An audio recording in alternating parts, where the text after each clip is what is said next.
Assalamualaikum warahmatullahi wabarakatuh. Pada video kali ini, kami dari kelompok 5 akan menjelaskan materi mengenai konsep routing. Tetapi sebelum itu, saya akan memperkenalkan kelompok kami. Pertama, Alif Nur Istiqomah. 2, Dian Astri Natalia.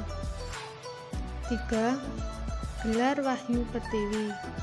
4, Madinatul Imadillah. 5, Mita Nurul Azizah. 6, Yuli Lestari. Nah, pada pembahasan konsep routing kali ini kita akan membahas yang pertama pengertian routing, yang kedua cara kerja routing, yang ketiga jenis-jenis routing, dan yang keempat desain konsep routing. Pengertian routing. Routing adalah sebuah metode pengiriman paket data melalui sebuah jaringan atau network menuju sumber tujuan. Dan pada dasarnya, routing terjadi pada lapisan ketiga dari OSI layer. Sederhananya, routing merupakan proses pengiriman paket data dan informasi dan meneruskan dari jaringan satu ke jaringan yang lain berdasarkan protokol tertentu.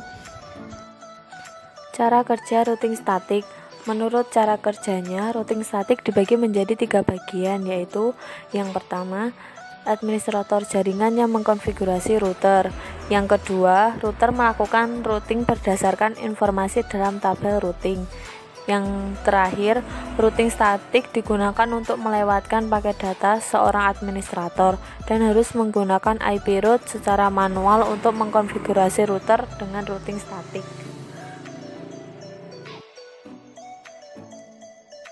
Selanjutnya, untuk jenis-jenis routing. Routing dibagi menjadi 3. Yang pertama, routing default, yang merupakan salah satu jenis routing yang dipakai untuk mengirim berbagai paket secara manual dan umumnya digunakan pada jaringan yang memiliki satu jalur keluar atau local network. Yang kedua, routing static. Routing statik ini merupakan suatu proses routing untuk menambah route di tabel routing, di mana administrator menambahkan route-route tersebut secara manual. Yang ketiga, routing dinamis. Routing dinamis merupakan routing yang digunakan untuk menemukan jaringan dan melakukan pembaruan routing tabel secara otomatis pada sebuah router.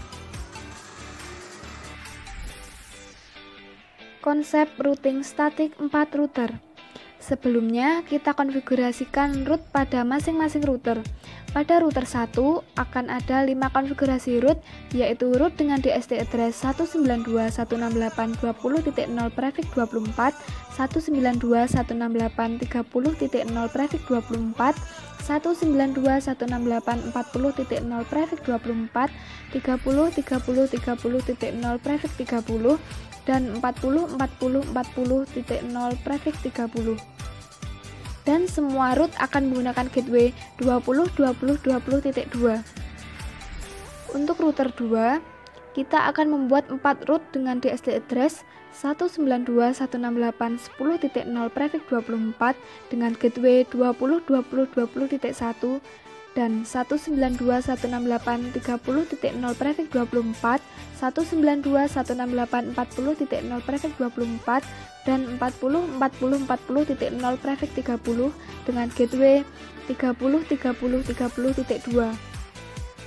Dan pada router 3, kita membuat 4 konfigurasi route dengan DST address 192.168.10.0 prefix 24, 192.168.20.0 prefix 24, 20.20.20.0 prefix 30 dengan gateway 30.30.30.1 dan 192.168.40.0 prefix 24 dengan gateway 40.40.40.2. Sedangkan untuk router 4, kita akan membuat 5 konfigurasi route dengan DSD address 192.168.10.0 prefix 24, 192.168.20.0 prefix 24, 192.168.30.0 prefix 24, 20.20.20.0 prefix 30, 30.30.30.0 prefix 30, dan seluruh root tersebut mempunyai gateway 40.40.40.1. Terakhir, kita lakukan pengujian terhadap konfigurasi statik routing 4 router dengan ping pada PC1 ke PC2. Tetapi sebelum melakukan ping, konfigurasikan IP pada klien dahulu. Demikian presentasi yang dapat kami sampaikan. Apabila ada kurang lebihnya kami mohon maaf. Terima kasih. Wassalamualaikum warahmatullahi wabarakatuh.